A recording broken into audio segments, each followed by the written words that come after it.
ভালো করে একটা কথা মনে রাখবেন, এই কথাটা একবারে গভীরভাবে বুঝেন।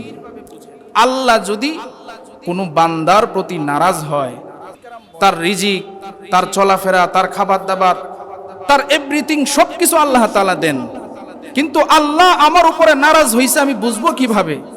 আমার বাড়ি গাড়ি আছে, আমার টাকা পয়সা আছে, আমার সব কিছু আছে, তাহলে কি আমি বুঝবো যে আল্লাহ আমার প্রতি খুশি?